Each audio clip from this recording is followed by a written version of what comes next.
Hello friend, আজকের ভিডিওতে আমি তোমাদেরকে মেয়েদের স্কুল ড্রেস কলারওয়ালা কুর্তি বা চুড়িদার কাটিং সহকারে বানিয়ে দেখাবো।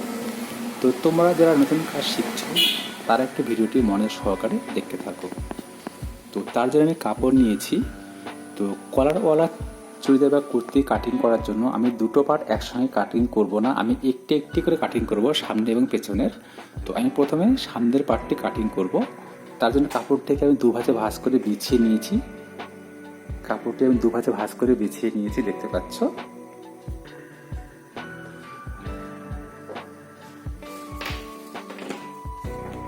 তো কলারওয়ালা চুড়িদার বা কুর্তির জন্য আমি উপরে 1.5 ইঞ্চিতে একটা দাগ করে নিচ্ছি।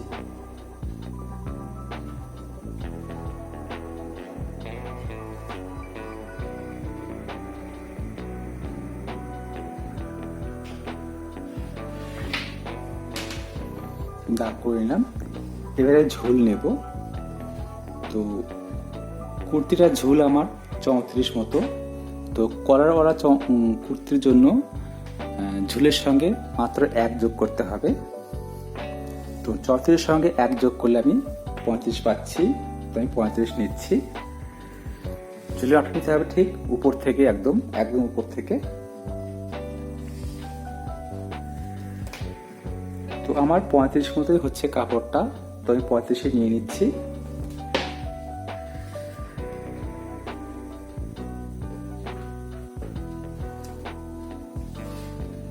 এবারে আমি পুট নিচ্ছি। তো পুট আমার 14। তো 14কে 2 দিয়ে ভাগ করতে হবে 7, তাহলে 7 নিচ্ছি। এখানে গলার জন্য আমি 2.5 ইঞ্চি নিচ্ছি উপরে। এইখানে কলারটা সেটিং হবে। পুট থেকে আমি বগল নামাচ্ছি। তো কুর্তিটি আমার 33 চেস্টের। তো 33 চেস্টের জন্য আমি বগল মোটামুটি 6 ইঞ্চি মতো নামাচ্ছি।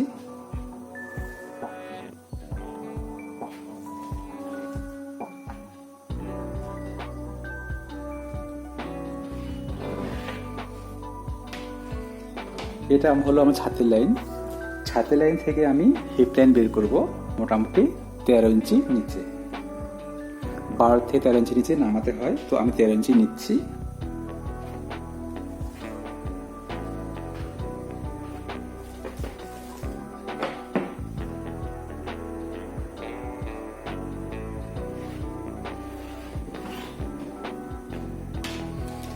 এবারে আমি কমর লাইন বের করব। তো ছাতি লাইন এবং হিপ লাইনের ঠিক মিডিলে মাঝখানে আমি কমর লাইন বের করব। তো 13কে 2 দিয়ে ভাগ করলে আমার হচ্ছে 6.5। তো 6.5 আমি কমর বের করে নিলাম।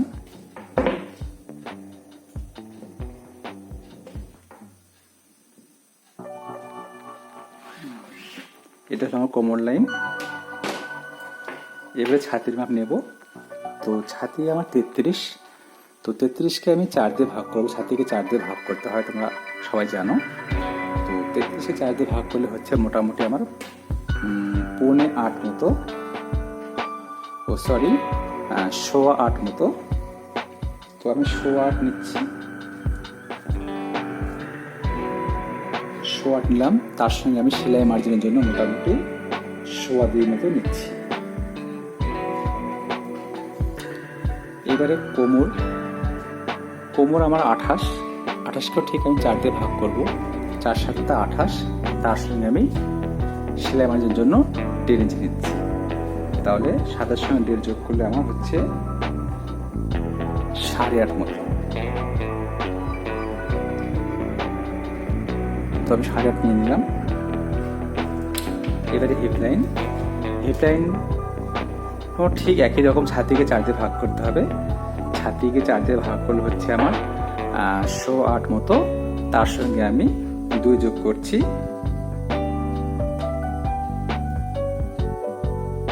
তাহলে হলো আমার 10.25 মতো।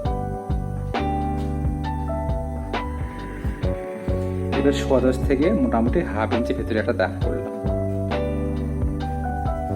ফোল্ডের জন্য। এর ঘের লাইন নেব। ঘের লাইন 33 চেস্টের জন্য আমি মোটামুটি 11 মতো নিচ্ছি।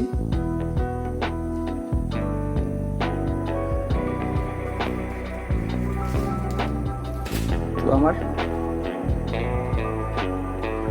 মাপগুলো বেরিয়ে গেছে, আমি এগুলোকে সুন্দর করে মিলিয়ে নিচ্ছি। এই ঘের লাইন থেকে আমার বাইরে যে দাগটা পেলাম, এই লাইনে বাইরের দাগটা এর সঙ্গে মিলিয়ে দিচ্ছি। এবারে ভেতরে যে দাগটা তার সঙ্গে কোমর লাইন মিলিয়ে দিচ্ছি। এবারে কোমর লাইন থেকে আমি ছাতির বাইরে যে দাগটা পেলাম তার সঙ্গে মিলিয়ে দিচ্ছি। এবারে পুটের সঙ্গে আমি বগল লাইনটা মিলিয়ে নিলাম, এর বগলের শেপ দিয়ে নিচ্ছি। এবারে উপরে যে আমি 8 ইঞ্চি গলার দাগটা করেছিলাম সেইটার সঙ্গে আমি পুটটা মিলিয়ে দিচ্ছি।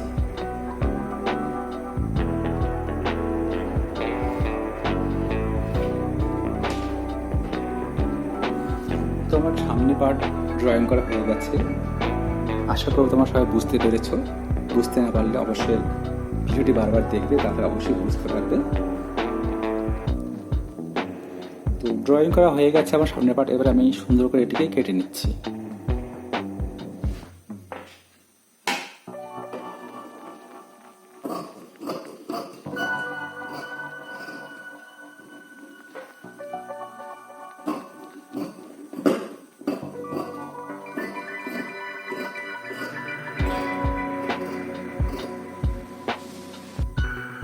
তো সামনের পার্ট আমার কাটিং করা হয়ে গেছে। এবারে আসবো পেছন পার্টে। তো পেছন পার্ট কাটিং করার জন্য আমি কাপড়টিকে আবার ঠিক এরকমভাবে দু ভাঁজে ভাঁজ করে বিছিয়ে নেব। তো পেছন পার্ট কাটিং করার জন্য আমি কাপড়টিকে 2 ভাঁজে ভাঁজ করে বিছিয়ে নিয়েছি, দেখতে পাচ্ছ। এবারে এর উপরে আমি সামনের পার্টটা বসিয়ে নিচ্ছি।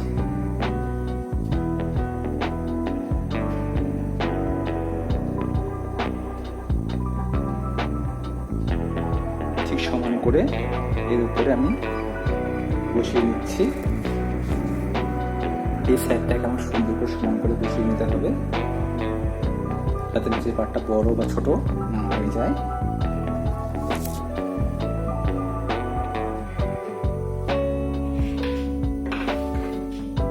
এবারে নিচটা আমার যা আছে তাই হবে।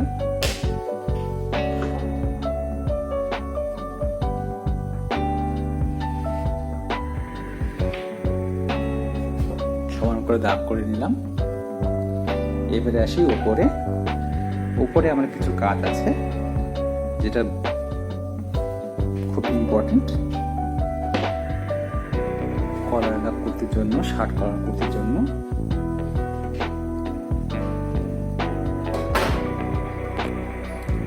তো শার্ট কলার কুর্তির জন্য আমার সামনের পার্টের থেকে পিছন পার্টটা উপর সাইডে মোটামুটি 1.5 ইঞ্চি বাড়তি নিতে হবে। 1.5 ইঞ্চি বাড়তি নিয়ে নিচ্ছি। এই বাড়তিটা অবশ্যই নিতে হবে, না হলে শার্ট কলারটা ভালো সেটিং হবে না।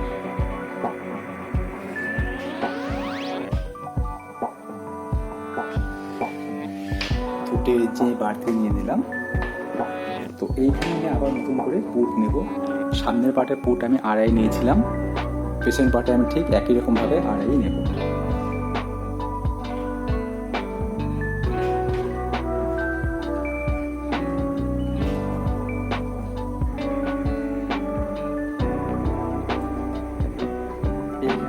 দাগ করে দিতে হবে,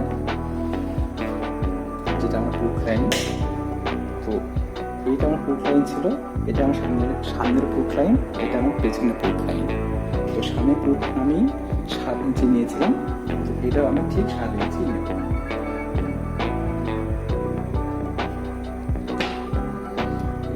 এটা হচ্ছে আমার গলার সঙ্গে পুটটা আমি মিলিয়ে দিচ্ছি।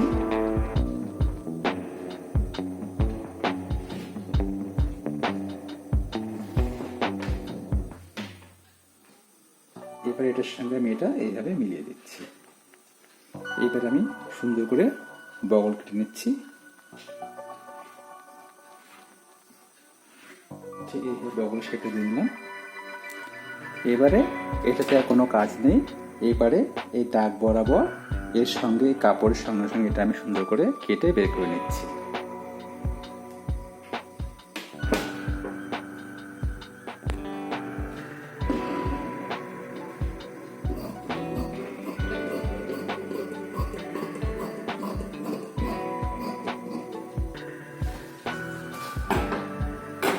তো আমার সামনে এবং পিছনে পাট কাটিং করা হয়ে গেছে। এবারে আমি হাতা কাটবো।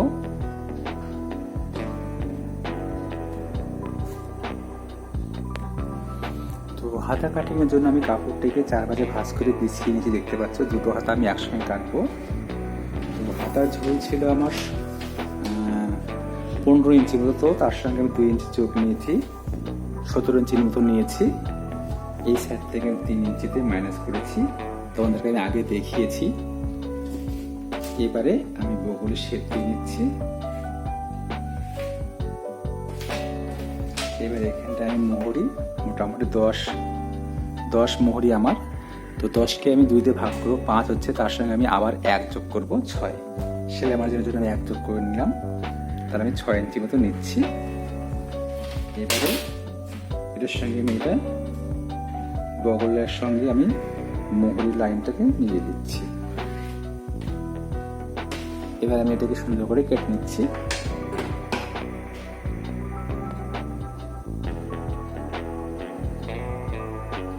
এবারে একটু তাল কাট করে নিচ্ছি।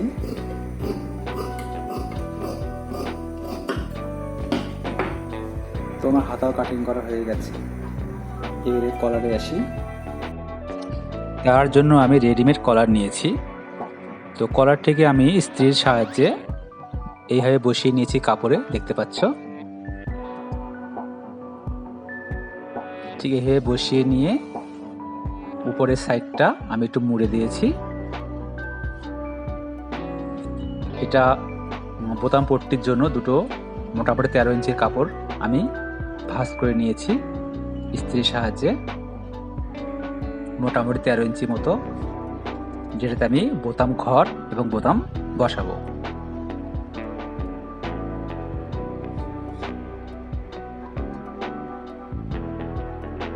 তো আজকের ভিডিও এ পর্যন্তই। আজকে আমি এটাকে বানিয়ে দেখাচ্ছি না, পরের ভিডিওতে আমি তোমাদেরকে অবশ্যই বানিয়ে দেখাবো।